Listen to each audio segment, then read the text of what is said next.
Hi and welcome to Insight's Industry Immersion Series. In this series, you will meet data scientists from all across the world as they come and discuss what's trending in the data science and AI space. Let's begin today's episode of Industry Immersion with yet another speaker. None other than Dr. Kirk Borne, one of the most famous personalities in this field of data science. I think he needs no introduction, and he's been the continuous number one influencer in this field of data science. So, Dr. Borne, welcome to you for in this session, and we are super glad to host you today. Well, thank you very much. I am really happy to be here. It's a cold morning here in Washington, D.C. So I hope that you had a good day. I know it's near the end of the day for folks in India this morning or this evening. So today, and as said, I'm talking about more about these two topics of data literacy and data storytelling. So it's not really focusing on the technology so much as it's and the mathematics as it's focusing on sort of what sort of aptitudes make a successful data scientist. And so today we'll be talking about this in three categories. I'll be talking about this thing called talking the walk, and that will lead us into the data literacy and data storytelling components of the main lecture today. So talking the walk sort of takes after this quote from a famous man, Albert Einstein. He said, if you can't explain it simply, you don't understand it well enough. Sometimes I've heard people say, he said something like, if you can't explain it to your grandmother, then you don't understand it well enough. And so that's sort of the idea today, is we're trying to explain things in terms that other people can empathize with, can understand, and that includes, for example, if you're working with clients in a business, if you're working with fellow colleagues who may not know the data science as well as you know it, all right, or if you're an instructor or mentoring other people, sometimes they need to start with different level of understanding that maybe you have. So we're not going to be talking about this long list of skills and techniques that a data scientist must have. But if you want to learn more about those kind of things, there's a great report from this group called Figure 8. So Figure 8 did a survey of a lot of data scientists in 2018, last year. And they have a report available that you can read more about what kinds of skills and programming languages and techniques data scientists are using. But that's not what we're here to talk about today. So today we're going to be talking about this being able to explain things. And so I like to say there's sort of three types of data folks. First of all, there's the people who know how to talk the talk. And what that means is that if you sometimes go to conferences and there's a lot of people using the buzzwords, they know how to just talk about it. And everybody's all excited about artificial intelligence and blockchain and Internet of Things and machine learning and data science. And a few years ago, big data, everyone kept talking about big data all the time. So people who are using all the words in the sentence, but not necessarily understanding everything they were talking about. So that's talking the talk. So that's not very useful. Then there's people who are extremely useful, who are able to do the hard stuff. So that's probably you, or you're doing this already, or you will be this person, being able to walk the talk. That is, you know how to actually do the stuff you're talking about. So that's walking the talk. And that's, when you're actually doing the hard stuff for your job, for your business, for your colleagues, for your clients, whoever you're doing that for. But what we're talking about today is this next level, which is being able to take all of that hard stuff and then turn back around and explain it in the common language that other people can understand who are not doing the hard stuff. People who are not trained as data scientists, have not learned about machine learning, don't understand necessarily what artificial intelligence is. And this is really important right now because there's a lot of talk in the world about artificial intelligence. A lot of times people think about movies. And when you see the movies, the artificial intelligence is taking over the world, and maybe it's going to just take our jobs. It's going to destroy life, all kinds of crazy things that make movies interesting and fun. But the real world is a lot more different than that. It's really how we're trying to gain value from our data, trying to gain insights from our data, and try to make that actionable in some way, make things automated in some way. And so, for example, artificial intelligence, I always like to say it's not artificial, it's automated intelligence or actionable intelligence or amplified intelligence. So being able to explain it in ways that people understand without being afraid of it. That's talking the walk. And so today we're talking about this, talking the walk. So again, as I said, there's two components, data literacy and data storytelling.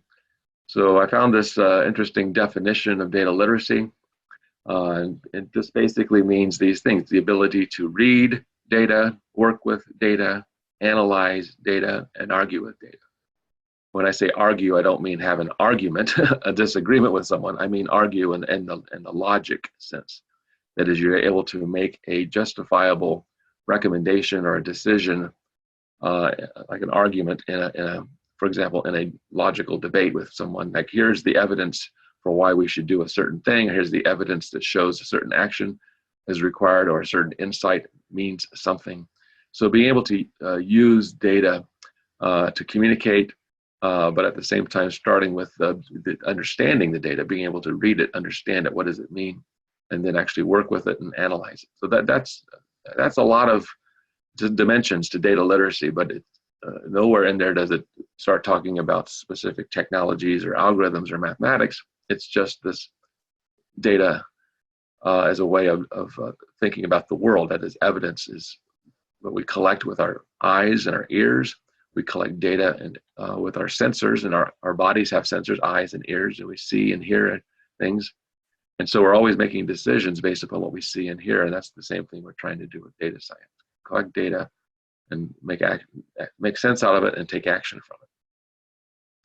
So then data storytelling is really about, again, talking the walk, being able to tell people, what does it mean? And I always say it comes down to these three questions when you talk to someone. The what, so what, and now what? Okay, so what did you do? Why should I care?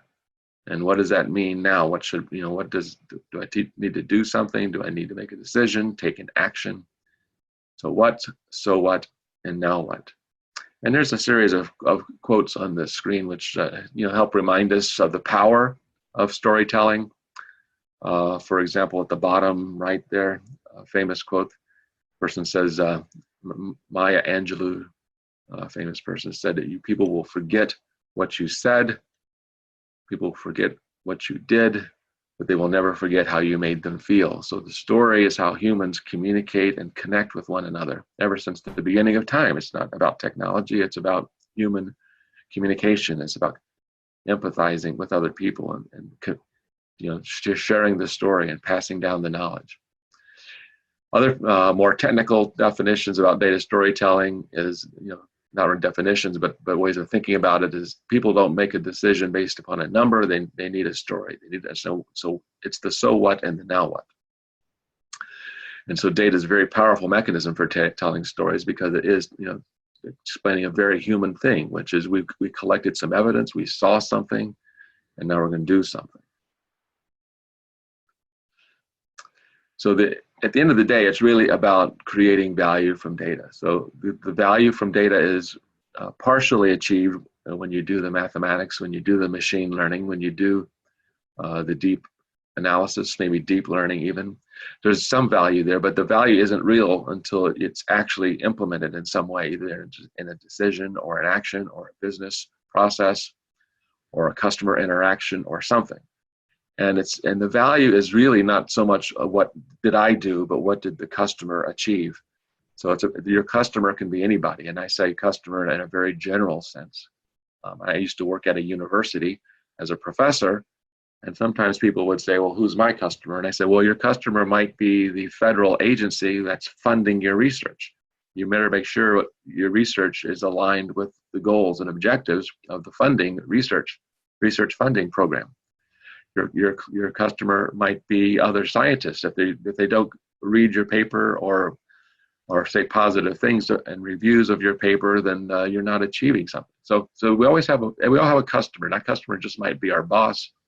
It might be a real client that you're paying you money, or it might be just your peers, your colleagues, to accept your work. So what do they want from this? What value are they seeing from this? And so we talk about, it's more about the pull than the push. Okay, don't push your shiny toy, your shiny cool algorithm on somebody, but let them dictate sort of what they want. Listen to them, what do they want, and then deliver something they want. And sometimes that something can be very simple. It doesn't need to be a very complicated deep learning algorithm. So an example of like talking the talk would be saying something like, hey, I've got this deep learning algorithm with convolutional layers. It's got back propagation, and it's using all kinds of deep convolutions on the network. Well, if you explain that just this work you're doing in that way to somebody, they may not understand what you're talking about and see any value in it at all. So talking the talk is not as good as talking the walk. So what does that mean? Oh, I've discovered ways to find hidden patterns in the data that you probably didn't see. And from those patterns, we now see a trend, and this trend suggests that this is an action we should take. And saying something like that, they say, oh, I can see what you're talking about. So let's talk a little bit more about data literacy. So data literacy is being able to understand data and work with data. Okay, so there's this interesting little picture there on the screen. Hope you can see it from a city in California. And you see something that they did here. There's the population of this little town, 562. How many feet above sea level? Okay, so that's about 700 meters, or 2,100 feet above sea level. And then what year was this little town established? So it was established in the year 1951. Okay, so 68 years ago. And so at the bottom, they add these numbers. Well, okay, that's kind of a joke because those are completely different units, different things, right? The first one is number of people. The second one is the elevation above sea level. The third one is a year. So you don't add these numbers. They're completely different things. But a data scientist knows this. But sometimes people who are working with data don't realize that things have different units. Maybe they need to, the units need to be changed. Or maybe they shouldn't be combined at all. Okay, so data literacy, this is a little bit of a joke, of course, but the idea is that we're understanding data.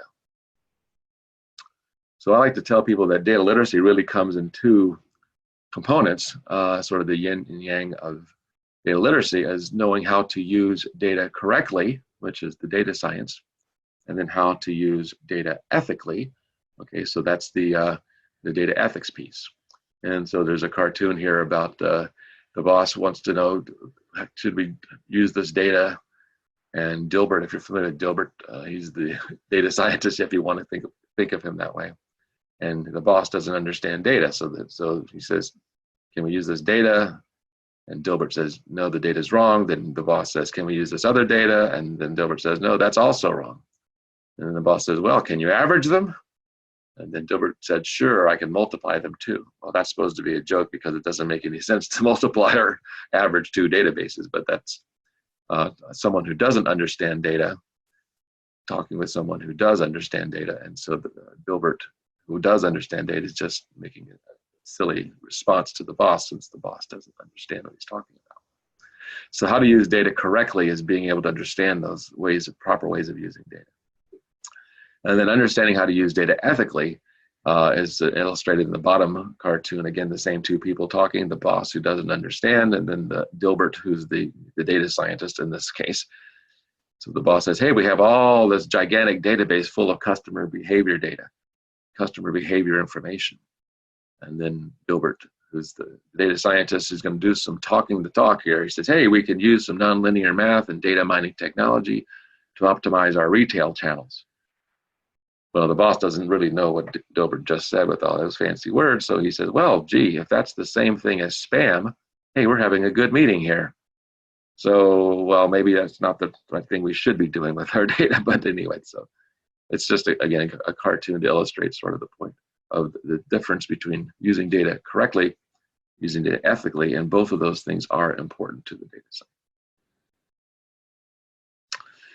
So in any very large data collection, you'll always find some kind of pattern. I like to tell people that if there's a statistical chance, just completely random statistically, for something to be occur 1 in a million times. So that's what we call a 6 sigma event. that is, something will occur one time in roughly every million occurrences. That's just a statistically random event. Well, if you have a trillion data points, then the chances of you seeing a 1 in a million event is 1 million times. So if you have 1 trillion customer measurements from your hundreds of thousands of customers over hundreds of thousands of days and years and purchases, well, okay, maybe you have hundreds of millions of customers with millions or thousands of purchases, or whatever, or you have data coming across your network, your computer network. There's tons of data that comes across networks every day for all the people using networks. So literally trillions of data points. And a rare event, 1 in a million event, will occur 1 million times, and it's just completely random. Okay, so be careful when you find correlations and patterns. They might be random, or they might actually be telling you something, and that's the point of the data scientist, is to exercise that data literacy to analyze those patterns and correlations, to see if they're meaningful, to see if there's some truth there, to see if there's some value that can be extracted from those patterns and correlations. Okay, so make sure they're not random and actually meaningful, but at the same time, make sure that they're not just confirming some bias that you have. So you see a pattern that confirms something that you want to believe, but maybe not the most unbiased answer to a question, but the answer that you were looking for, and then you just stop looking at that point because, hey, I found the answer that I'm looking for. So again, we always have to be careful of these biases that get in the way, or misinterpreting random patterns and correlations. So try to find the truth in your data when you explore it. So data fallacies are everywhere. So here's a little cartoon, not so much a cartoon, but these are real fallacies to avoid. And so this company, Gecko Board, has put together this chart. If you go to their website, you also can download individual, what they call playing cards, individual cards for each one of these fallacies.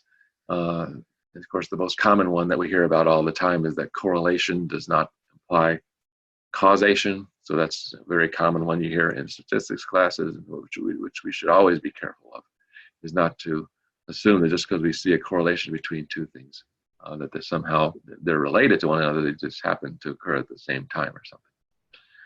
So be careful of these different biases. I don't have time to go through all these today, but I should say, you probably saw on the very first slide in the presentation today, there's a link where you can get these slides. And at the end, there's going to be that same link once again.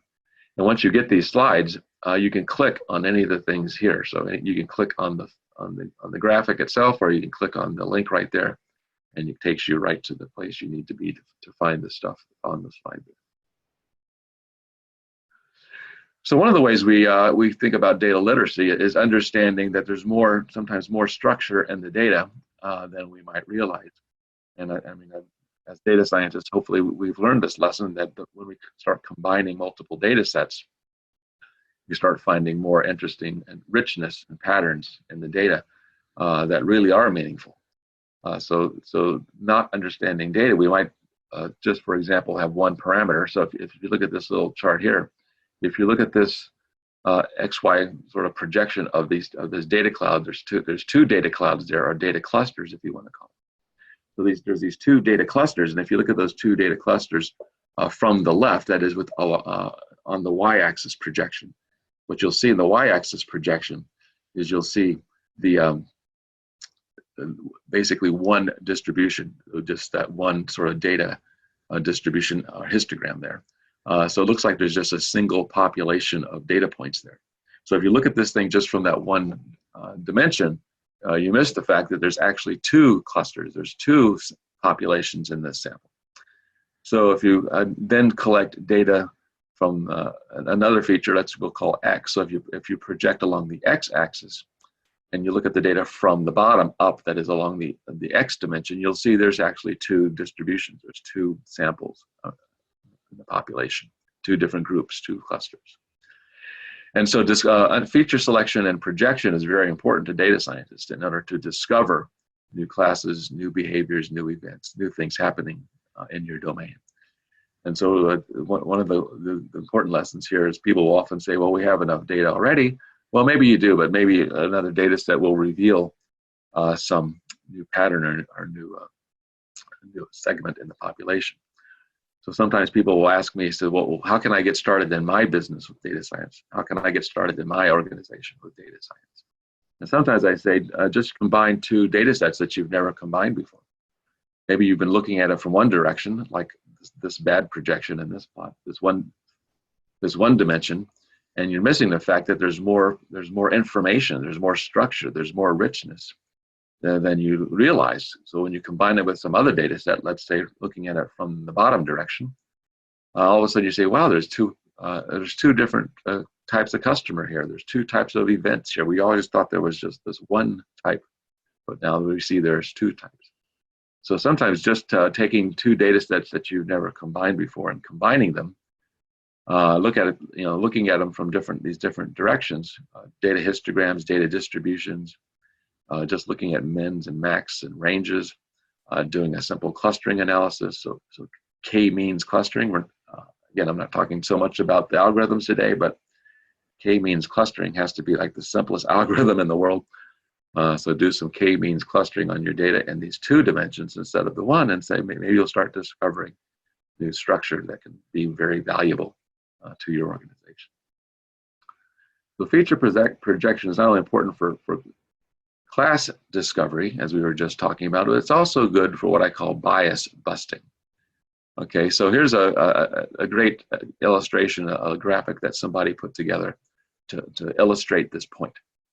So the little circular cylinder, as we call it, mathematics, the thing in the middle, which is blue on its ends and brown around the circumference of the cylinder, that little circular cylinder, if you look at it from one direction, from the blue direction, it projects to a circle on the screen in the back.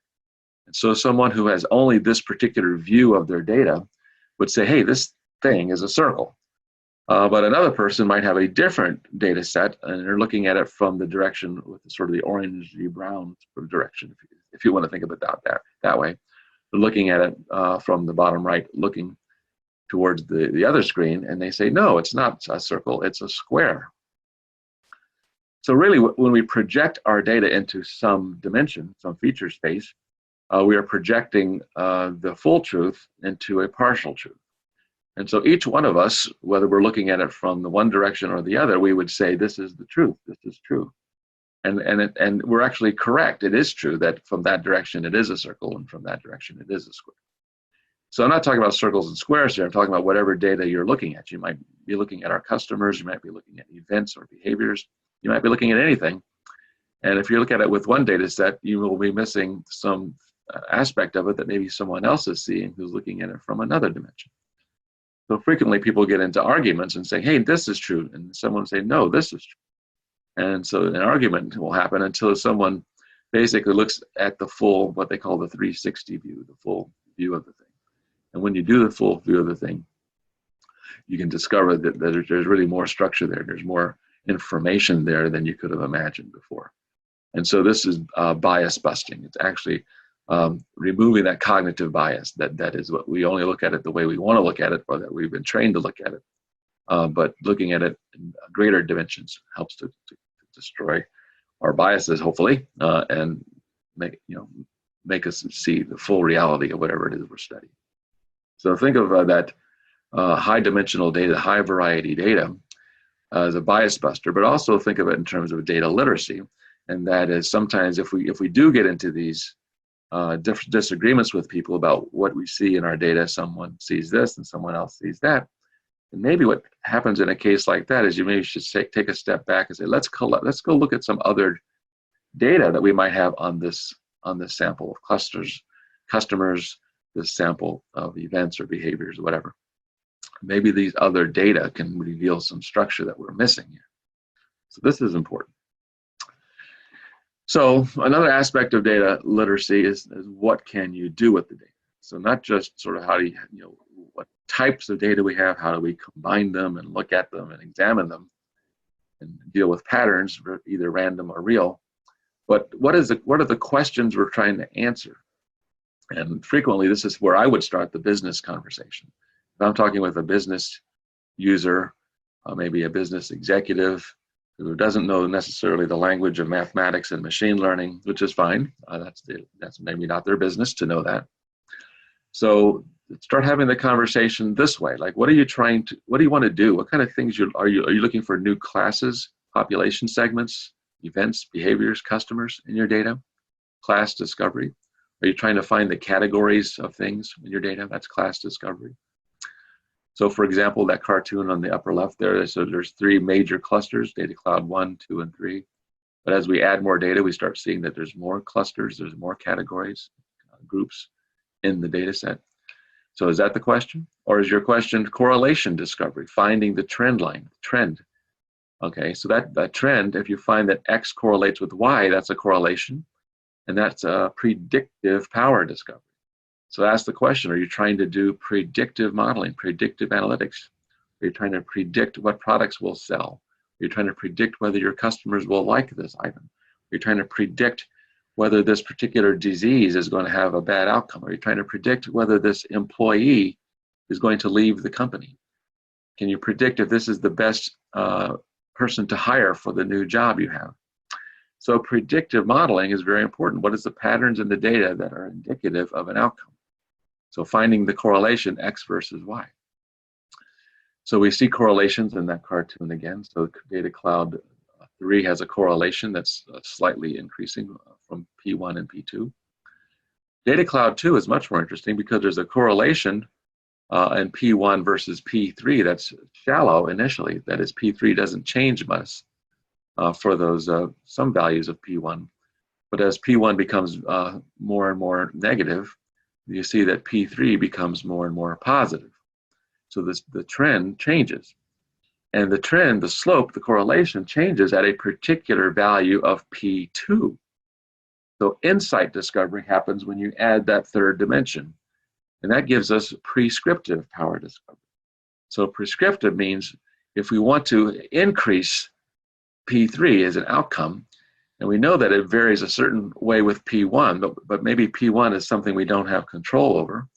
For example, it might be the seasonal weather, or it might be your customer purchase patterns. Maybe you don't have control over those things, but you do have control over something else.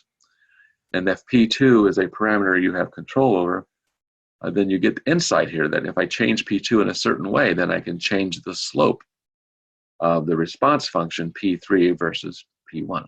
So if we're trying to increase sales, we want to increase P2 because that's going to move the P1, P3 plot to the strong correlation part of that plot upward in P3. If you want to reduce risk or reduce costs in your business, then maybe you'll go to more smaller values of P2, whatever that parameter happens to be. And then we'll start moving down that shallower slope area of P3 becoming smaller as a function of P1. And so insights discovery come from these extra dimensions, especially if those extra dimensions are things that we can manipulate or have control over. For example, the temperature of a machine. You may predict that a machine in a plant, a manufacturing plant, or on an airplane or something might fail. And you don't want that failure to happen. And so if we say we reduce the operating temperature of the machine, then maybe it will continue to work for a very long time. Okay, so it won't fail soon. Okay, so you have control over maybe the temperature in which you operate the machine, or maybe the speed at which you operate the machine. Okay, but you can't turn off the machine because that's your business. You have to produce. Okay, so again, having that control parameter, that treatment parameter, and knowing how your systems respond to it, that's prescriptive power discovery. So again, these are questions we're talking to our customer about. Are you trying to discover these correlations that lead to predictions of prescription? Or number 3 there, maybe you're trying to find the outlier, the anomaly, the surprise, the interesting thing that you didn't expect, the surprising behavior of your customers under certain conditions, or the surprising events in your business line, or in the marketing dimension, or with your employees or something. So finding the anomaly, the outlier, the surprising thing in your data set, the surprising item that people buy on a certain day of the year, a certain holiday or something that you didn't expect. So finding those surprising things, those outliers and anomalies, surprises in your data. Maybe that's the question. Maybe that's what your business partner is looking for. So again, have these conversations. And then number 4 on this list is slightly different from those. So I have a different little cartoon on the bottom left, which is the association discovery, link discovery. So it's basically network analysis, graph analysis. So finding what's connected to what, okay? Finding the relationships between the things, okay? Graphs are just about entities and their relationships. So customers, and what does this customer want? And maybe that customer will buy something that this other customer purchased because they both like the same products before. Or maybe there's a behavior of something that happens in your machine under certain conditions, and it happens when we see this condition. So those things are related, they're linked, they're connected in some way. Or so we would see links and associations in people and events and behaviors, in world news and economic conditions, all kinds of things where we find links and associations. Or maybe it's just a social network analysis. Who's connected to whom? If I want to sell this product, if I recommend it to this influencer, maybe that influencer will influence other people to buy my product. So network science is a very powerful tool these days. So is this what your customer or your client is looking for? Are they trying to find associations and interesting links in their data? So these are the kinds of things we can talk about in the context of data. So this is data literacy, again, at a level that a non-mathematical, non-machine learning expert can understand this type of language. And so what we're trying to do is bring our clients, our partners, our colleagues up a higher level of analytics maturity. Instead of just looking at our data as just reporting, that is, create a report of tell me what happened in the past, we're moving up to maybe more diagnostic or real time, like what is happening right now. But even more than that, we want to reach a higher level of maturity of even predicting what will happen. So look at the pattern, the trends in the data, and predict what will happen. So this little map here in the bottom left corner is an example. It's the city of San Francisco. It's a map of the city of San Francisco. And it's a heat map. So highlighted there are the regions of the city where cars have been stolen, so car thefts. And so once they analyze these data, they start recognizing that there was very specific areas of the city where the cars were being stolen. And then they mapped it by day of week and time of day, and they discovered there was a very specific neighborhood and a very specific time and a very specific day when the car thieves were prowling around and finding cars to steal. And so they were able to use this as a predictive model. Before, they just had a list, maybe an Excel spreadsheet listing the car thieves, the days and times, but just a list and an Excel spreadsheet is not very helpful. But you can start doing predictive analytics, just something as simple as just illustrating a data visualization, start revealing their specific place and a specific time and a specific day where this thing will happen. But there's a higher levels of analytics maturity. We've already mentioned one, prescriptive.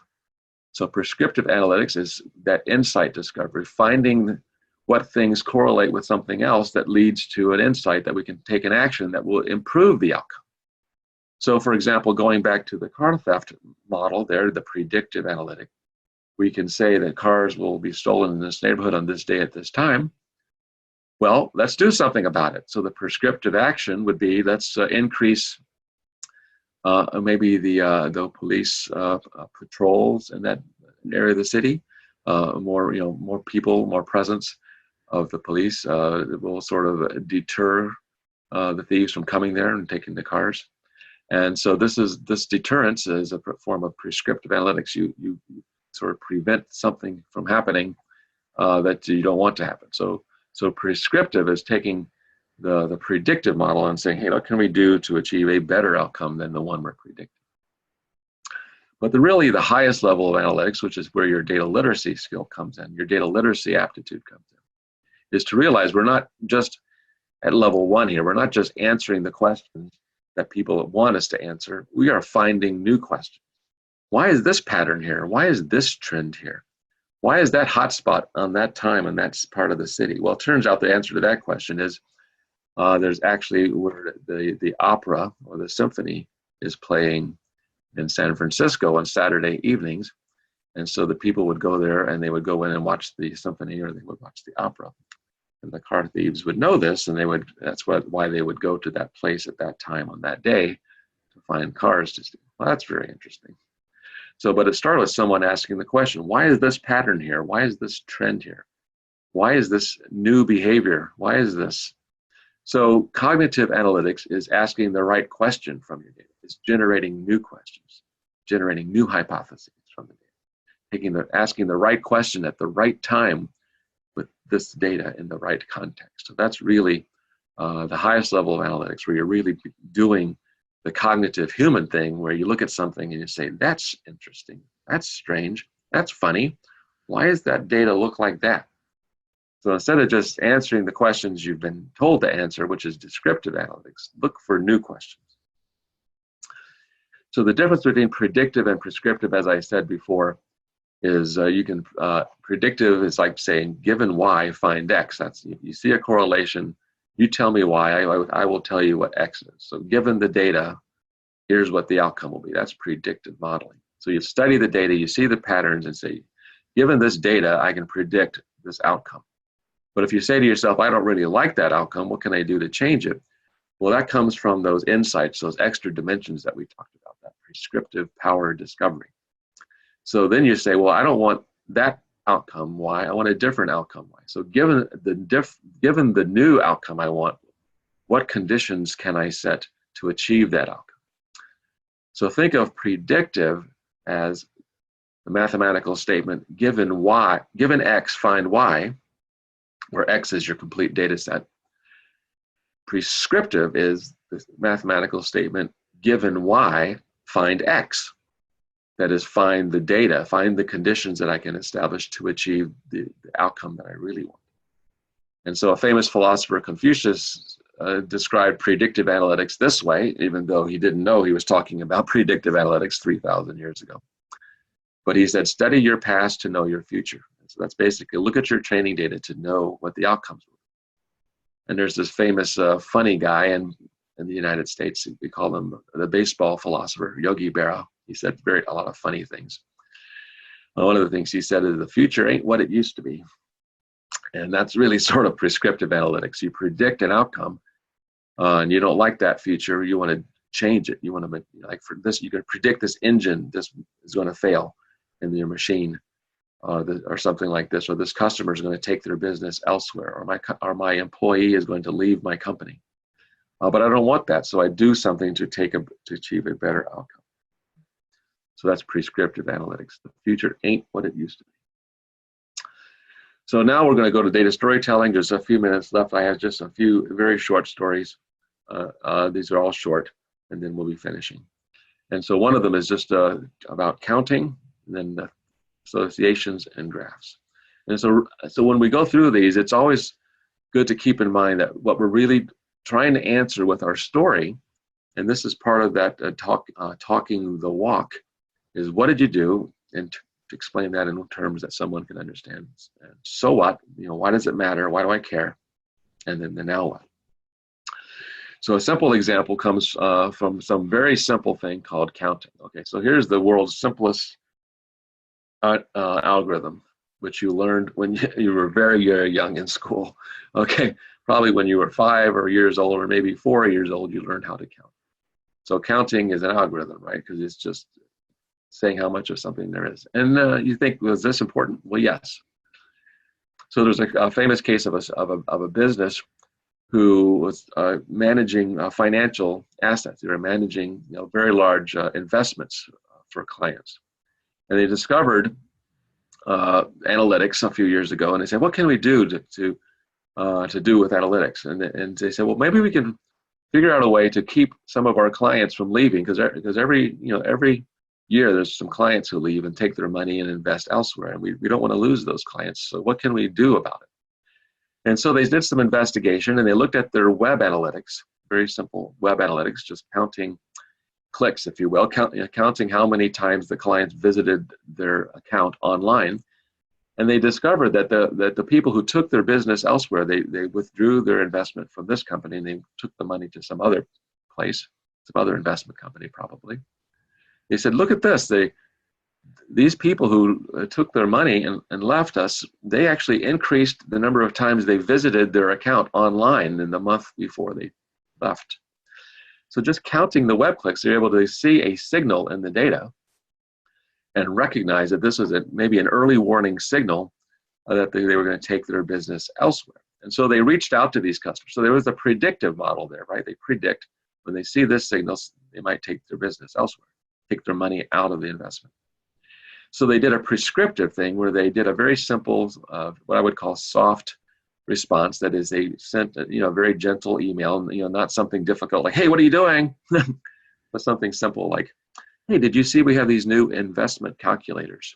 We have a new frequently asked question, FAQ, on our website. Hey, we have these new investment options. Did you see this? So that by doing this very simple outreach to those customers that had this increased number of clicks on their website, they estimated that they saved, literally a 1,000 return on investment. But that is to say, for the amount of money that they invested to implement this very simple little algorithm, which was about $1 million investment, but they set up the system and they set up the analytics and they set up the response and they set up all this stuff. This investment saved the company in the first 3 months. In the first 3 months, they saved the company $1 billion. So that was a 100,000% return on investment, a 100,000% return on investment in their analytics investment based simply on counting. So you can tell that story in a way that makes sense to someone. And a business owner said, yeah, I can do that. I can learn how to do that. That's just web analytics, that's counting. How about associations? Well, associations are very common. We know all about recommender engines, and it goes even farther back than modern recommenders, because grocery stores or just retail stores discovered years ago that men who go to the store to buy diapers or nappies, however you call them, when they go to the store to buy this, they tend to buy beer at the same time. This was a funny discovery, but businesses use this to recommend products to people now. So we all go to these online stores. People who bought this book also bought this book. People who rented this movie also rented that movie. So we're building recommender engines based upon patterns we see in the data, the associations, the links, the network science. We're doing the network analytics, the graph analytics.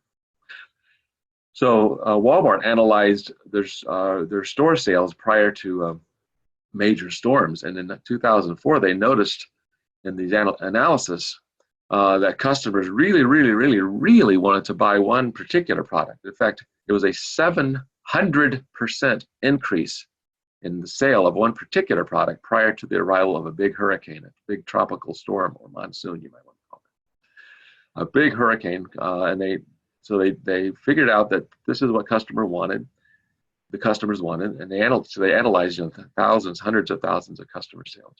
And it was not water, it wasn't flashlights, torches, batteries, electrical generators. It wasn't anything like that. The thing that they discovered customers really wanted was this product called strawberry Pop-Tarts. Okay, so it's a breakfast food. And say, wow, everyone was surprised. There's links to articles here where people were shocked that this was what came up from the data analysis. This association between the arrival of a major storm and what product people would buy. There was this amazingly strong correlation, 700% increase. And so you can try to understand this as a data scientist with something like, for example, a composite scoring model where you basically do a weighted sum of all the attributes of why someone might buy this. Oh, it's a comfort food, it's a snack food, it's a breakfast food. It comes in individually wrapped packages. It has a long shelf life. It doesn't require refrigeration. It doesn't require cooking. So in case I lose power during the storm or my children want something to comfort them. So if you give points and you score all those different attributes and features of a product, then maybe this one would be the one that people would really want. And then now we can start understanding from a composite scoring model why someone might buy this. But again, look at the data and find the pattern in the data and say, wow, what does that mean?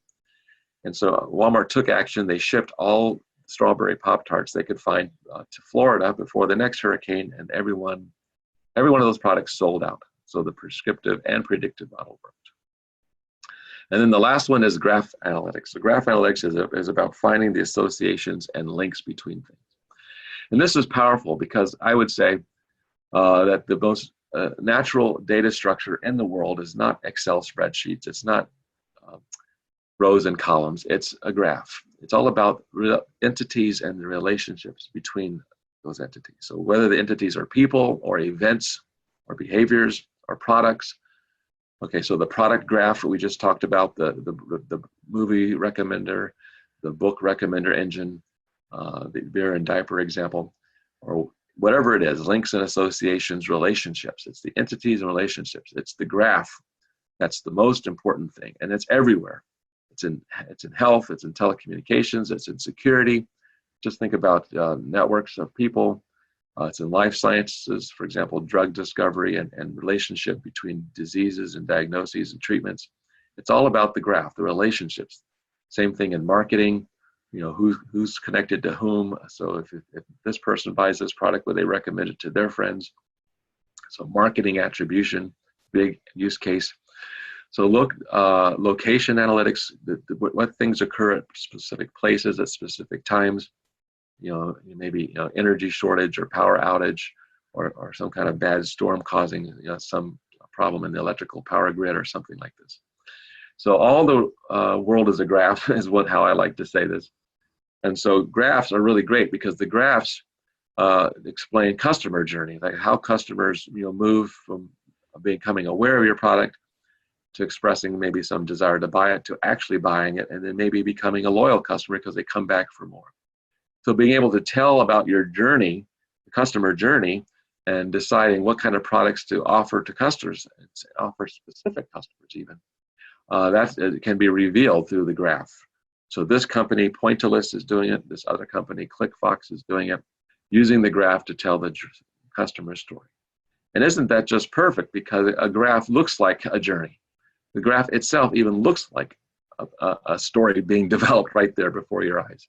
So data storytelling, it becomes very natural when you do graph modeling and graph analytics, because the graph is, in a sense, a story in visual format. It's the visual movement of something along a trajectory. So think about graph analytics as a new way of analyzing your data if you're not doing that already. Because remember, the natural data structure of data in the world is not rows and columns, but finally, a little recommender here. This interesting book, you can just freely download it from this website. This is great. It's called Data Journalism. About data literacy and about data storytelling. And then the other aspect of that is data visualization. Just like I said, graph models are really good for visualizing data. So it's just a great resource here. There's no cost for it, so I'm just recommending it because I just find it's very, very useful. So the final reminders, and then we'll be finished. We must not only walk the talk, but we must also talk the walk and be able to explain it. And so just two last reminders, and then we're finished. And then one is what this guy said, George Box. He was a famous statistician. He said, all models are wrong, but some are useful. So think about that example where the company was just counting web clicks. Okay, so clearly there's much more reasons why people might want to be leaving that company, might be dissatisfied with something, or unhappy about something, or maybe they're just seeing a better offer somewhere else. But the analytics model worked, just counting how many web clicks, and they were able to retain customers. I mean, again, 100,000% return on investment just from that simple analytic. So yeah, that model might not be the right model to explain customer behavior, but it was useful. So all models are wrong, but some are useful.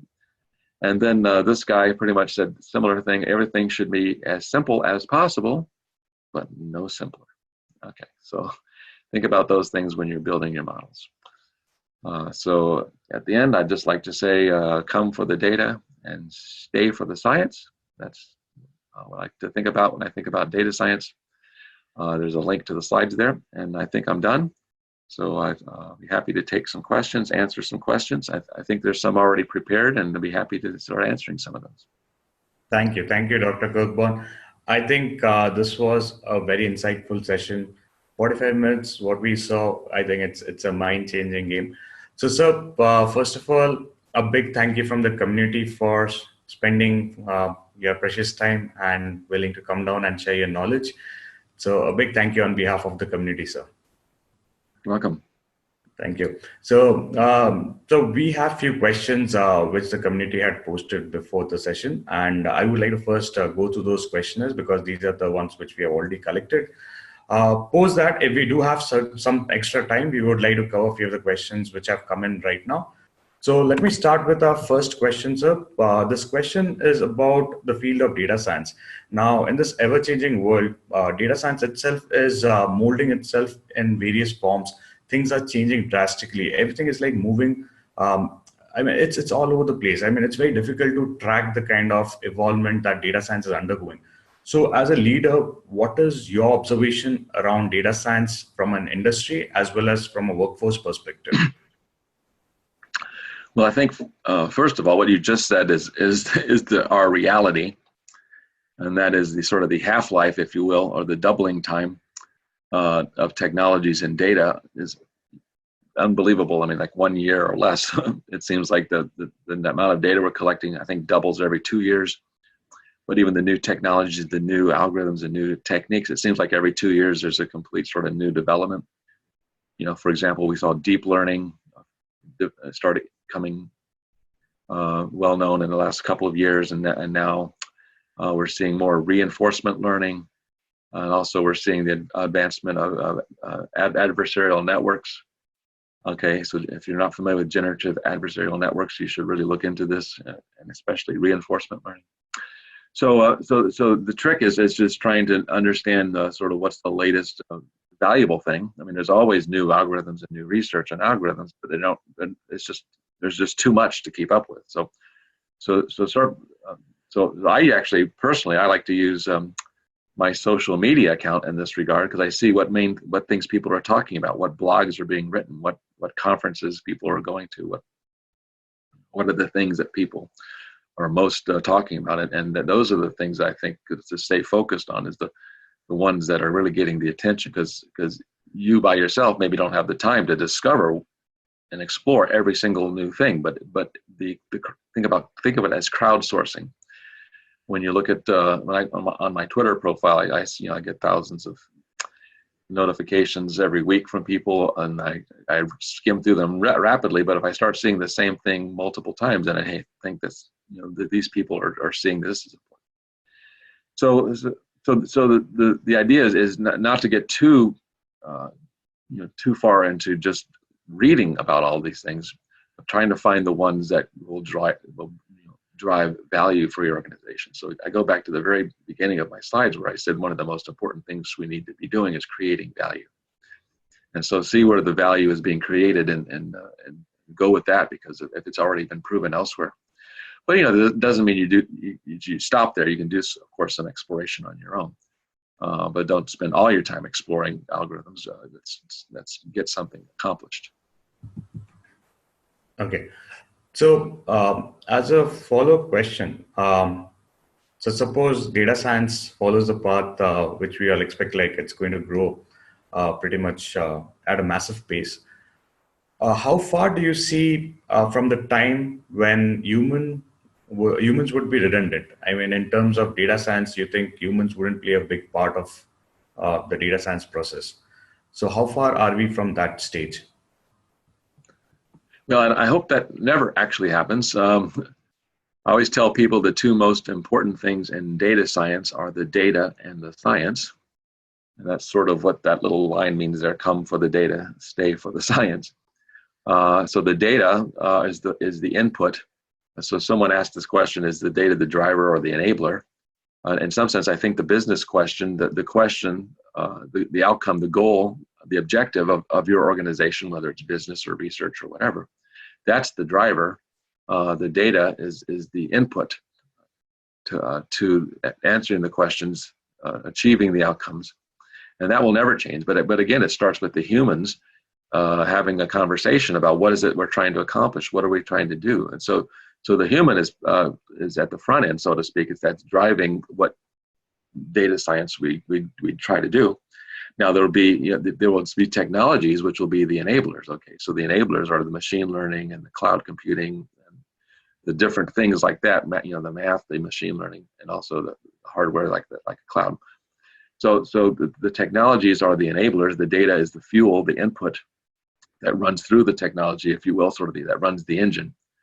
And at the end, again, we need a human in the loop to interpret, to evaluate, to validate, to make sure there's no bias, to be able to do the what, so what, and now what conversation. Because you can just generate all kinds of output models, but if you can't explain it to an executive in a business, an executive in an organization, or a government agency, they're not going to take the risks to just do something just because your model said so. So you need to put the human element, the empathy, the human explanation, the human value proposition. So there will be automation in the technology stack, but you still need the human to monitor and to moderate and to validate all of that. And again, at the very front end and at the very back end, there's that interaction between yourself, the data scientist, and the client, the stakeholder of what you're doing. And so the human will always be there. Definitely some things will be automated, of course. I'm not saying that we won't automate anything. For example, think about a recommender engine on a e-commerce store. There's not a human. It's an algorithm that's generating the recommended. People who bought this book may also like this book. And that's fine. I mean, those things are automated. But again, if the company starts seeing that their recommended engine is not producing revenue, then someone needs to take an action to see what's going on. So the human still needs to be there. Excellent. So if I understand correctly, so humans are going nowhere. They are going to be a part of the system, and machines cannot replace humans. They cannot replace science. Let me put it that way. Science. Okay. Great. The next question would be a little long question. So I'll break it up into, say, 3 parts. And let me ask you, so will deep learning overtake machine learning in the coming days? And if so, what are the researches that you are aware of in deep learning that is actually becoming really popular? Followed by, are you currently involved or are you appreciative of any kind of special projects in the deep learning space? Well, I would think deep learning is a subset. Well, everyone would say deep learning is a subset of machine learning. So going back to the examples I gave, my 3 examples of the counting, the associations, and the graph models, none of those are deep learning. All of those brought tremendous value to their organizations. Okay, so we will continue to get value from algorithms that are like Einstein would say, as simple as possible, but no simpler. Okay, and even going back to what the other guy, George Box, said, all models are wrong, but some are useful. So even deep learning models are just models. I mean, they're not the reality. They're just a model of the reality.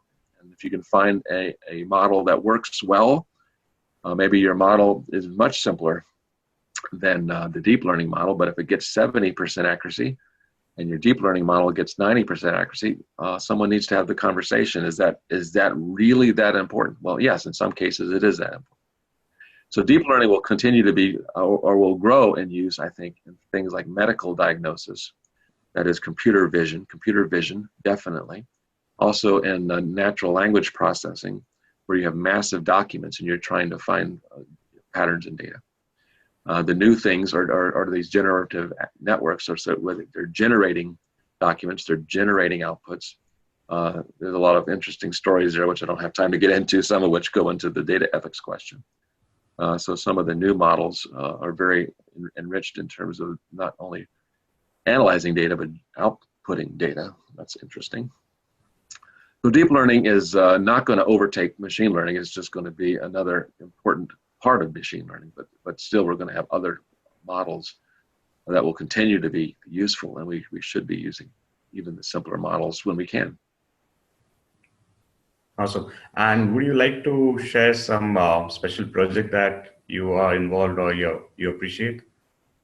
Well, at my firm, we have every year we've been running this thing called the Data Science Bowl. So datasciencebowl.com. So if you're familiar with the Kaggle competition, so we work with Kaggle as a platform. And for like 4 years, we've run this competition. And so it's data science for social good. And so we put up some data set maybe to solve people to help diagnose lung cancers or heart disease or other types of things, or detection of rare diseases by looking how drugs interact with cells in the body. And so these are very complicated medical research questions dealing with tons of data. And so we've been working with the data science community by these open competitions with very large prizes, cash prizes for the winners of these competitions. And so if you go to datasciencebowl.com, you can read about the four previous years competitions that we have been running, and I was involved with some of those. And so some of them had deep learning as the solution. The computer vision model was the best one to diagnose, for example, the lung cancer or the disease, the effects of different drugs on different diseases in the cells.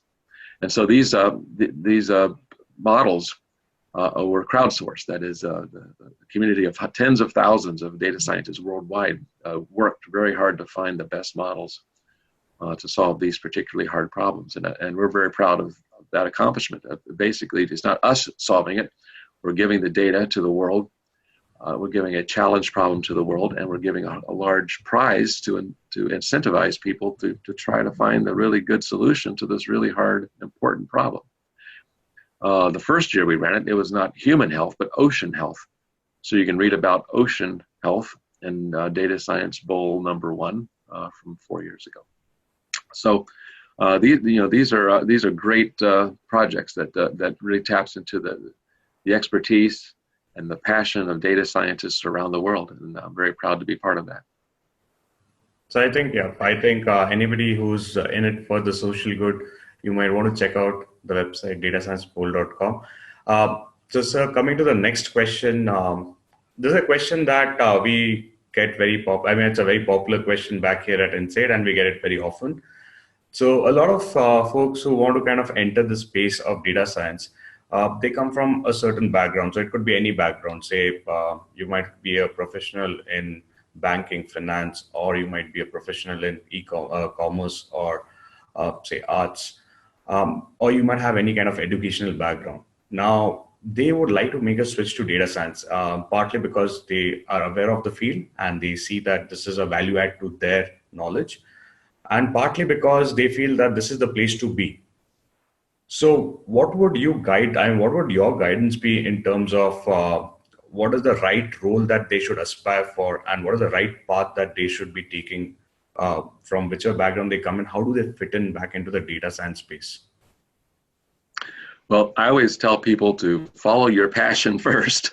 Okay, so if your passion is science or art or finance or healthcare or just social good, welfare reform, climate change, whatever your passion is, don't give up what you really love doing.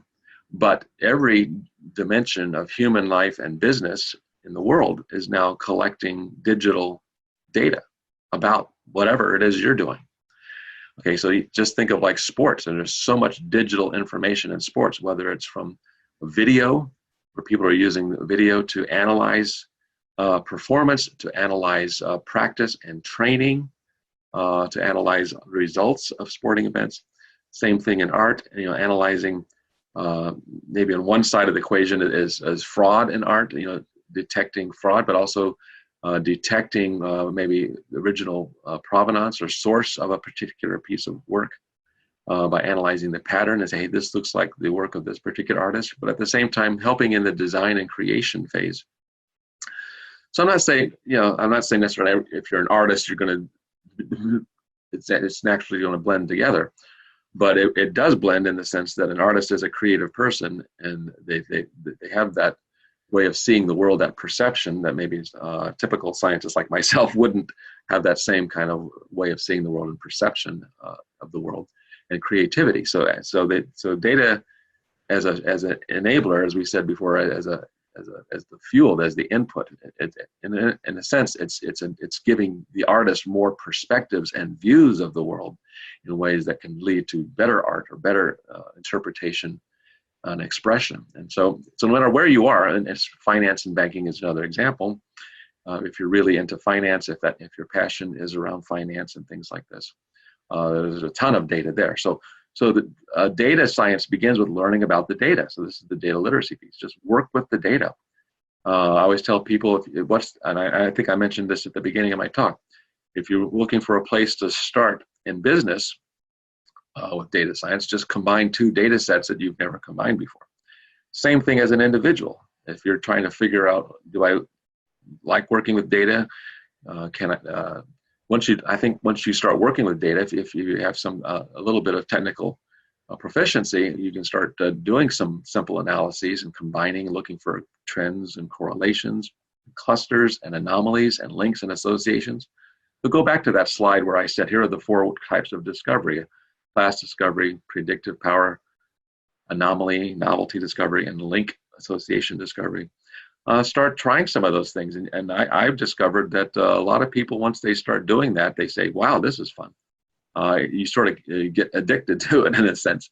You get addicted to discovery. And I think that's perfectly natural, because that's what humans do. Humans love to discover things. We are cognitive beings ever since our beginning. We discover patterns in our world, and we use those patterns as a basis of knowledge to move through the world, to decide how to act and behave and to do things in the world. So that's a very natural thing. So tap into that natural thing that we do, where we analyze evidence and find patterns in it and make actions and decisions based upon the evidence, and incorporate that into the thing that you're passionate about, that whether it's finance or business or sports or science or whatever it happens to be. And so I think it can be a very natural transition. I found that it was pretty natural for me. Of course, my background was science as an astrophysicist, but it was kind of natural to move into conversations with people. Now I talk with people in marketing and cybersecurity and healthcare, electrical power grid. I talk with all kinds of different people about things that I never had any training in at all. But it's all about finding patterns in data, and we can have that conversation. Awesome. So I think at a very basic level would be start on small steps, take baby steps into this field, and then over a period you might want to attain higher skills. Start small, but think big. Think big. That's what people always say. Think big, start small. That'll be that's a good insight. So sir, for the follow-up question, so this was about the employee side of the story. How about the company side of the story? So when we think back here in India, especially, I mean, since a lot of our audiences are from India here, so there's a very specific question which actually encompasses a lot of ideas. So back here, a lot of companies are not data enabled, or they're not data proficient, followed by they also don't know what are the right questions, what are the right problems that they should focus on. So what would your suggestion be for people who are currently working for these companies? How do they get started in data science? How do they convince their companies to start getting data enabled? Well, the answer will be different for every company, because it depends upon the data that they have. But I think one thing which should be common to almost all of these companies is they should have some kind of online presence. And if you have an online presence, like a website, obviously, or even a social media account, you can start doing web analytics. You can start doing social media analytics. You can basically just start looking at the patterns in the data that's already collected for you in a web analytic tool. I mean, so every e-commerce site, website, has web analytics. I mean, I have a very simple little blog site that I publish some of my blogs on. It's called Rocket Data Science. Okay, Rocket, to reflect my background working with the space agency for 20 years. So rocketdatascience.org. Well, it's very trivial, simple little blog site, but there's web analytics that it tells me how frequently people come on and look at stuff, which blogs are getting most people to visit. So you can start finding patterns in your data from something as simple as web analytics. And there's web analytics tools you can buy that helps you to display, visualize So start thinking about it again from the perspective, not just from the web analytic, which is mostly just reporting. It's a descriptive analytics. So if you go back to my slide where I had the 5 levels of maturity of analytics, think of web analytics as maybe level 1. Okay, it's describing what happened. How many people visited my site? How many people visited this page? And then start analyzing that to see if you see patterns, predictive and prescriptive models, or even cognitive analytics. Well, why is this pattern here? Why is this happening this time of year, or this day of the week, or this evening, or that morning, or this product, or that web page? Start thinking about data not as just a reporting function, but as an insight generation function, insight discovery function. So data is not just about reporting, it's about, again, doing the cognitive human thing, discovery, and asking questions when you see something unusual. Why is that? What's going on here? Just an example, so back when I was working at the space agency at NASA for many years, we were making data publicly available to the research world. That was our job. We had a research data website where we basically made the NASA data from the astronomy missions available to the research community worldwide. And one day we started analyzing the web analytics once we started collecting the web analytics. This is over 20 years ago, or 20 years ago. And we discovered that there was actually sort of 3 personas, that is 3 categories of users, which of course we probably, of course, knew instinctively that was true, but we actually saw it in the data, in the patterns of the web analytics. So the main user category, persona, was the researcher looking for the research data. And the sort of the pattern of usage of the website illustrated they were going directly to the research data pages. Then we discovered another pattern which reflected another group that we already knew existed, and that's the general public. People who were just coming to the NASA website because NASA has pretty pictures, cool pictures of the universe. I want to go find some pretty pictures of the universe. So people would be navigating all over our website looking for the pretty pictures, and of course we were just mostly providing data, basically data tables, which wasn't very interesting, but we did have some sort of more general pages that people finally found. And so we helped people to navigate to that page by having a link on the front page saying, if you're a researcher, go here. If you're a general public, go there. But we also discovered a third category, and that was sort of in between the two. And it turns out there were people who were looking for the data, the research data, but they weren't researchers. It turns out they were educators, teachers, and students. So these were classroom uses of the data. So teachers were asking their students to work with some data in maybe a science class or a math class. And so they didn't really understand the astronomy per se, but they wanted to do some work with data. And so I would say to people, you can start looking just for patterns like that in your web analytics. Look for clusters and trends and patterns in the usage and the categories of users. These things are not hard to start with. And once you sort of get into that sort of pattern discovery and class discovery and those different types of discoveries we talked about, then again, that sort of inspires more advanced algorithms and more advanced approaches to data science in the business. I always say to people, the best way to build advocacy support for data science in a business and organization is to show proof of value. Prove that through some simple approach, some simple algorithm, or some simple outcome that's producing value for your customers or for your stakeholders, then across the organization, people say, hey, we should do more of this. This is producing value. And so you can build that support through the organization by starting small, but thinking big. So as a general rule of thumb, is it right to say that maybe you can start with a small problem statement, then step 2, build a platform which helps you start collecting information or data around that particular problem statement. And Exactly. as and when the platform grows, you try to find the value add that the company is getting from that particular platform. And based on the value add, the company will be more happy to kind of grow the platform further. Exactly right. I can tell you from my personal experience with that first data story I told about the company who was a financial company, and they were able to increase the the retention of these customers that were taking their business elsewhere. So they did the $1 million investment, and after one business quarter, that is after 3 months, they discovered that they had saved the business $1 billion. That was a 100,000% ROI. So after the $1 million investment and the proof of value, which was enormous, I discovered that that company, they told me later, that the board of directors of this company, this was a huge company, by the way, very huge. The board of directors authorized a $300 million investment in a new complete analytics solution group, the platform, the data scientists, everything. And so that very small initial investment triggered such value, produced such value that it triggered this enormous investment. So I agree with you completely. Start with some simple thing, build the value, and that will start building support to add more to the platform. But the thing you said at the very beginning is the most important, is what's the business question? That's why I say the driver is the business question. That's what I say in my slides. I say it's the pull of the customer. What does the customer want? Don't try to push something.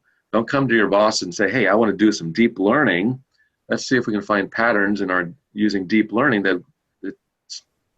that's too sophisticated or complicated for step one. Step one is to do something that proves value, and then you say we're going to find more value. After people say, yeah, there's value here, what can we do now? And you say, well, you can produce more value with this more sophisticated algorithm, or this more or bigger platform, or more enriched platform. And the good news is that a lot of things are available on the cloud now. There's a lot of cloud service providers that have APIs for machine learning algorithms. So you don't really need to have a platform yourself. You can rent a platform. That's what cloud is, right? You can run the API and just pay for the few seconds or few minutes that you use it, and then you're not paying for it anymore. So no longer do you need to buy a big computing infrastructure for your business, unless you're a huge organization, of course. But if you're a small business, you can just use existing infrastructure that's available virtually through cloud service providers. And there's a lot of analytics tools available on those clouds that come with the service. And so there's a lot of stuff you can do without even hiring data scientists or having a huge number of them. I mean, so you need someone who's going to be there to understand this stuff. So again, like you said, think of the business question, start with something that makes sense. It's not going to be too complicated, and try to find the pattern in the data that can produce a better outcome for your business, a desired outcome, an improvement in a process, or a reduction in cost, or reduction in risk, improved sales, whatever it is you're trying to accomplish. And so ask that business question, set that business goal. And I always say not only set the goal, but design in advance a metric. Think about the metric, the performance metric. How can we prove success? How can we prove an improvement? Okay, so what is the metric? What is the numerical quantitative metric that we're going to use to prove proof of value? And make sure you have those things figured out before you start. Awesome. I think we have exceeded the time by a lot, but there are the last two questions that I would like to ask you. So the first one would be, this is a very popular question that we get here at NSAID. A lot of people, they are aware of data science, and a lot of people come here to learn data science. They often ask us that during this entire journey, we learn about a lot of academical researches. We learn a lot of topics from the theory perspective. We learn a lot of topics from implementation perspective. But when it goes back to the industry, there is still a gap. So how do we bridge this gap between academics and practice? Well, that's a hard one. When I first got very interested in machine learning, which was over 20 years ago now, so maybe 21, 22 years ago, I started going to research conferences because that's all there was. There was no such thing as a field of data science or big data analytics. The only place you could go learn about this stuff was to go to academic research conferences on machine learning algorithms and things, data mining algorithms. And at first, I mean, I loved it because I'm a mathematically oriented person, but after a while, I started seeing there was not a lot of real applications. Okay, and I said, this is great, but you know, I already know a lot of math. I'm not here just to learn about math. I want to see what the applications are. I want to see the value that comes from applying these algorithms to all this data that we have. And so finding that balance between the academic and the business is always kind of tricky, because some of us will tend to go to one or the other. I mean, again, my background is an academic researcher, so that's where I went. But after a while, I started getting more and more questions from people. How can I apply this to my business? Say, Kirk, you're the expert, Kirk. How can I apply this to my business? And I thought to myself, well, I'm not an expert. I just happen to know something. And so I start realizing that, again, like I said, I can start having conversations with people outside of my business, which was astrophysics. I can start talking to people about all kinds of other things, healthcare and drug discovery and national security and marketing and things like, what do I know about those things? Well, I don't know about those things, but I know about data and pattern discovery data. And so again, it's good to have this sort of some of that background in academics. So I think it's very useful to keep connected with the academic side, because again, that's where the new algorithms are being designed, developed, tested, validated, improved. All of that's very powerful stuff. And again, sort of watch what's emerging in that field. So think about reinforcement learning. So reinforcement learning is basically sort of the way we learn games, so that you can teach machines the same way that we teach by trial and error. You learn from your mistakes. You have a particular objective or reward, which is what a game is about. You want to win the game. And so reinforcement learning is a lot of attention in that reinforcement learning in the academic research world right now. And it's going to be a really big deal in business. And so it's important to be aware of what the academics are really focusing on, because that's going to be your future in the business. If you have that person on your team, that data scientist who can, translate, again, not just walk the talk, but talk the walk. That is, not only can do the hard stuff, but they can talk about the hard stuff. Again, that's what today's lecture was about. Not only being able to do those hard academic things, but be able to translate it back to a business application, a business need, a business goal, the what, so what, and now what. Being able to talk the walk. So learn the hard stuff, the academic stuff. That's the walk, but bring it back to the stakeholder, to the business, to the client, to the person who doesn't know all that technical academic stuff, and talk that walk with them, so you can now generate value and for yourself and for them. I mean, this increases your value. Let's not forget what we're talking about here. We're talking about you, the data scientist who is being trained to learn this stuff. We're increasing your value by having data literacy and data storytelling aptitudes. It's not just you know these algorithms and you know Python or R or some programming language. It's not just about knowing the programming language and the technical stuff. It's about now communicating and demonstrating value that comes from it. And so that increases your value as well. And so that is what, that for me is sort of how you go from that academic to business side, is you're increasing your knowledge of stuff in the academic side, and then you're translating that knowledge into value for a client in the business side. And since you're that person who's making all that happen, that increases your value. Yeah, that's pretty nice. So the idea is, if I just rephrase it. So the idea would be pretty straightforward, that academics is going to be there. You have to be associated with academics. You get to learn a lot of new things from academics. So once you learn, the constant thought process that you need to develop is, how do I apply what I've learned into my field? So how do I get it into practice and benefit the business? Now, a person who really understands how the education fits back into the business is a person who can actually explain things very simply and is actually appreciated by the stakeholders for the simplicity in the way they translate the academics to actual practice. Right, sir? Yes. Yes. Thank you. So one final question is, now this is for a lot of people who kind of are kind of a little different, and there's always two sides of a coin. So this question comes very often, sir. So they ask that, what if I keep myself away from data science? how do you think will my professional life be different? Oh, you're going to be losing out on the most dynamic thing changing the world right now. No, the world is undergoing digital transformation. I mean, I truly believe everything has some digital component. I mean, so I have in front of me a mobile phone. Every one of us, it seems like, pretty much, it seems like almost everybody has some kind of mobile device. So we're generating data with these things. We're using data with these things. Companies are using our data that we generate from these things.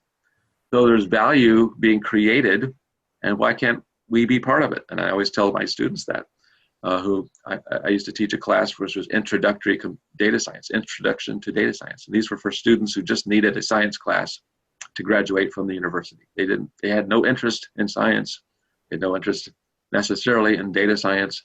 They just needed a science class to graduate from the university. They needed something with math and science in it, and this course provided that. But after they took my class and they said, wow, this is really useful in what I want to do. And some of those students, they had completely different career plans, and they didn't change those career plans. They're still doing what they wanted to do. It's just that they're now recognizing there's a digital signal, there's a digital component, there's data that's in that discipline. And that, again, adds value to you as a employee, as a lifelong career trajectory. Think about the longer term picture, that the more you know about this, the longer your career trajectory will be, and the thing you feel passionate about. I mean, people often wonder to me, said, gee, you were trained as an astrophysicist. I mean, you feel bad that you're not an astrophysicist anymore? And I said, well, yeah, in some sense, because I loved that work. I mean, I don't have time for it now. But what really was inside of me all along was scientific discovery. And that's what I'm doing every day now. So the thing that I felt most passionate about just happened to be in astrophysics, but was discovery. And so you'll realize that you yourself as a human, if we all are, obviously, it's very natural for a human to be excited about discovering new things, because that's how we're wired. We're wired to, ever since we were first, came out of the cave, if you will, hundreds of thousands of years ago. We discovered patterns in our world, discovered patterns in nature that enabled us to survive and to navigate through our world. And that's just part of the natural thing of a human being, is to discover patterns and trends and things that we see and hear. And so data is just a surrogate for our eyeballs and our ears. We're collecting information through these data sensors that are enabling discovery in whatever domain you're working in. So I think you'll find more enrichment, more joy, more. It's actually more human. It's very human to take what you're doing now and to look at the pattern, that's the insight that's coming from a pattern and some data that's related to what you're doing now, and that discovery and taking action on it is very fulfilling. I think there's a great opportunity for having more fulfillment and joy in your work by doing this. I personally believe it. Well, so I think I have an answer now. So next time somebody asks me, I'll definitely quote you and say that if you are not getting into data science, you're denying yourself the opportunity to discover things, which is what human DNA is all about. So thanks a lot, Dr. Kirk Borne. On behalf of the community, I extend you our gratitude for sparing your precious time to help the community learn a lot, many more things. Before we part our ways, Dr. Borne, I would really want you to give a few suggestions for people who are starting in data science, people who are intermediate, and people who are experts. So what would your recommendation be for the next few years? Well, be dedicated to learning. One of the things I didn't talk about in my slides here, but one of the other key aptitudes of a successful data scientist is continuous lifelong learning. And I think you don't even need to put data scientists into that sentence. The way to survive in the modern world, where there's so much new stuff, new technologies, new ways of looking at things, new or global understandings, is that to be successful, you have to be a continuous lifelong learner, dedicated to learning. So certainly in the data science world, because there's new knowledge and new algorithms and new techniques and new things all the time. If you're going to be successful in the next few years and not become obsolete a few years from now, dedicate yourself to learning and continue to learn. And so that's how it works. So no matter where you are, beginning, intermediate, or advanced in this, there are things to be learned, and because there's just so much knowledge out there. And so dedicate yourself to that proposition that you're never completely done learning in life. You're going to be learning till the end. And I mean, I'm dating myself, but I went to college a long time ago. Okay, so 44 years ago, I graduated from college. I mean, that's a very long time ago. Of course, I went to grad school after that, but anyway, 44 years ago, and I'm still, learning every day. I'm learning new things every day, and I don't want to ever get to the place where I feel like I don't need to learn anymore, because that would, in a sense, that's again part of being human. Again, our brains are wired. The neurons, the neural network, which is the biological neural network in our head, unlike the artificial neural network that we call machine learning. The real neural network is constantly wanting to connect things. That's the neurons.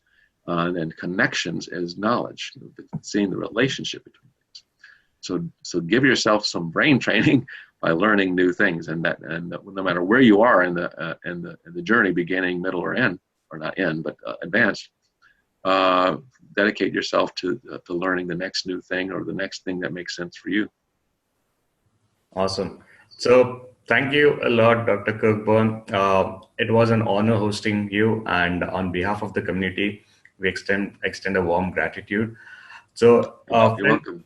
Yeah, so thank you, sir. And friends, thank you all for participating. I hope all of you have grabbed this, probably the best 1.5 hours that you have ever spent.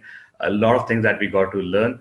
So I think we have to come to an end here. We have already exceeded Dr. Borne's time by, I think, half an hour. We had a 1 hour session talk, but then thank you, sir. Thank you for the extra half an hour.